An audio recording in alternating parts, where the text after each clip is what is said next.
Pikiran kami sebenarnya hanya pendek. Siapa yang sering kami lihat di jalan? Siapa yang sering kami lihat di pasar? Yang sering bertemu dengan kami para petani dan sering bersama dengan rakyat yang di bawah, rakyat kecil.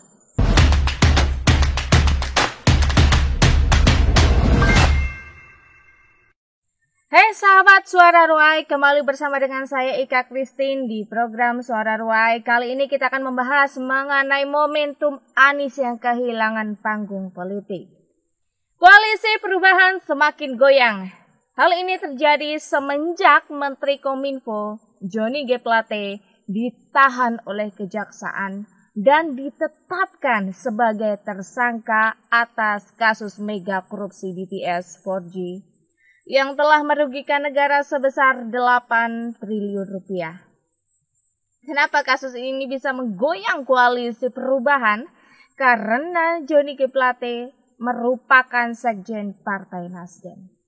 Sekarang Anies tidak pede lagi berteriak siapa presidennya dan apa partainya. Karena dia tahu jika berteriak seperti itu, maka akan disorakin oleh publik. Pengamat politik Mas Adi Prayitno di podcastnya Zulfan Lindan mengatakan Anies Baswedan sudah hampir kehilangan momentum politiknya.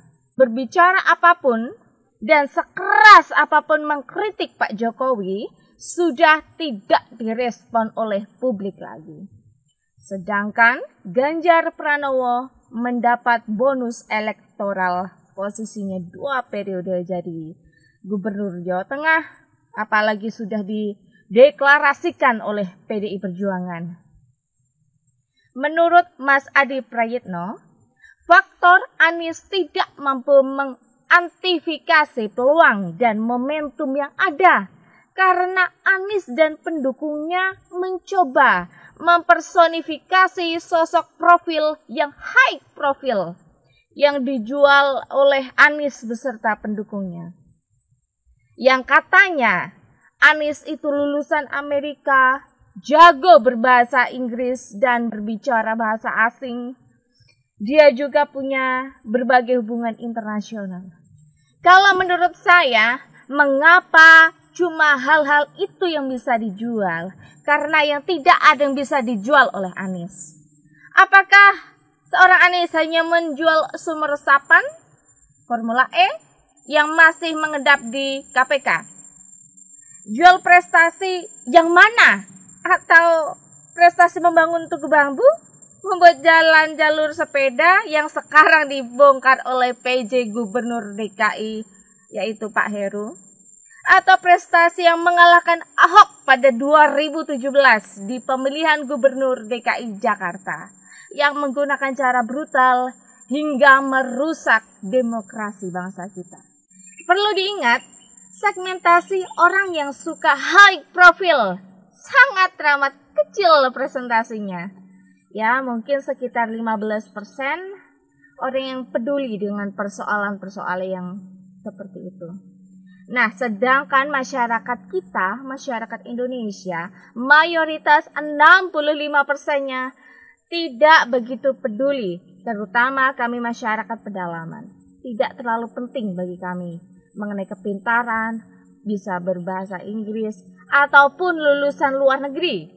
Jika tidak bisa bekerja dan dekat dengan rakyatnya. Apalagi kalau tidak tahu apa yang sebenarnya rakyat mau dan rakyat inginkan. Portofolio politik dari masyarakat kita kan 65% masyarakat menengah ke bawah. Jadi yang dibayangkan oleh para calon pemilih adalah pemimpin yang tidak terlampau tinggi, setinggi langit. Pemimpin yang disukai saat ini adalah pemimpin yang turun ke jalan, turun ke masyarakat, bisa diajak selfie, dan mau mendatangi tempat usaha kami. Kami memilih pemimpin yang cenderung, yang menurut kami itu mudah dijangkau, sehingga langsung mendengar apa yang kami inginkan. Nah, bagaimana dengan Bapak Anies? Apakah pernah turun ke bawah? Pikiran kami sebenarnya hanya pendek. Siapa yang sering kami lihat di jalan? Siapa yang sering kami lihat di pasar? Yang sering bertemu dengan kami para petani dan sering bersama dengan rakyat yang di bawah, rakyat kecil. Maka dialah yang kemudian menjadi pilihan kami di kemudian hari. Kenapa Anies dibilang high profile?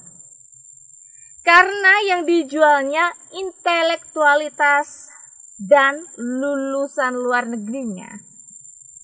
Rakyat hanya akan memilih orang yang kesehariannya hampir sama dengan rakyat biasa. Bukan figur yang kelihatannya intelek, yang kelihatannya pintar, yang kesannya sombong dan angkuh.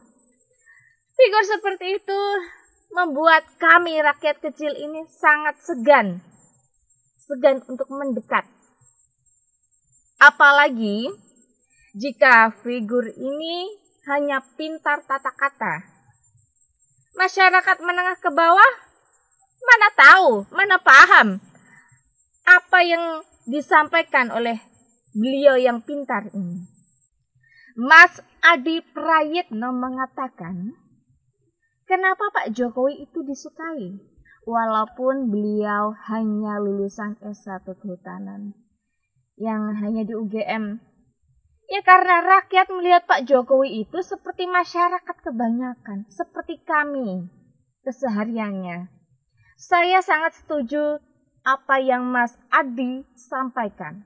Politik itu bukan bicara soal gagah-gagahan atau lulusan dari luar negeri, serta menguasai berbagai bahasa di dunia. Politik itu bagaimana agar mampu meyakinkan rakyat untuk datang ke TPS dan menang. Jika soal menguasai bahasa luar, ya pilih saja Bunda Korla.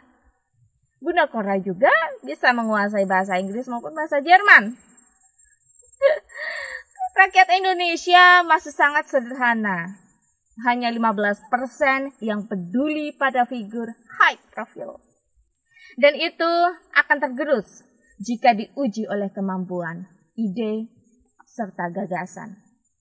Apalagi rakyat kita ini semakin kritis. Pak Ganjar itu lulusan S1 di UGM, S2-nya di UI. Kampus top di Indonesia. Apakah Pak Ganjar tidak punya gagasan? Seperti yang Noel pernah katakan.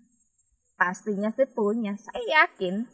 Pak Ganjar tahu persis kalau hanya menjual gagasan, rakyat akan jenuh, bosan dengan kalimat itu ke itu yang sering didengar oleh para caleg ketika kampanye. Lagi pula, rakyat kita untuk saat ini belum nyambung dengan pemikiran yang sangat tinggi, dengan bahasa yang sangat rumit. Yang Pak Ganjar lakukan, ya ketemu, akrab dulu, ngobrol dulu, sosialisasi dulu, baru berbicara mengenai gagasan dan ide.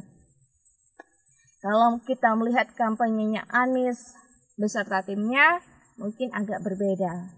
Mereka berbicara dulu, berbicara yang besar, tapi tidak pernah bersosialisasi secara akrab dengan rakyat yang ditemuinya. Malahan untuk salaman saja, Pak Anies ogah-ogahan di media sosial yang memperlihatkan bahwa Pak Anies menepis tangan ketika ada orang yang ingin mengajak salaman. Selama ini rakyat kita hanya dicekoki dengan isu-isu besar. Nanti kalau jadi presiden ingin membuat Indonesia go internasional. Indonesia yang hebat, Indonesia yang maju. Tapi tidak pernah bertanya apa yang rakyat inginkan. Saat ini yang bisa dilakukan oleh Anies beserta timnya hanya bisa mengutuk kegelapan, mengatakan ada intervensi, ada kriminalisasi, dan ada upaya-upaya penjegalan. Hanya itu saja narasi politiknya yang dibangun. Kasus yang menimpa Johnny G. Plate menjadi pukulan telak bagi partai yang ada di poros perubahan. PKS dan Demokrat sulit membangun narasi perubahan. Bagaimana mau merubah sekjen yang ada di poros perubahan saja?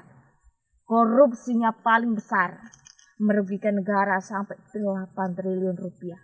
Dibandingkan dengan 4 Menteri Jokowi yang lainnya, yang hanya ukurannya beberapa miliar saja. Nah, ini 8 triliun loh. Padahal poros perubahan selalu memprofiling dirinya.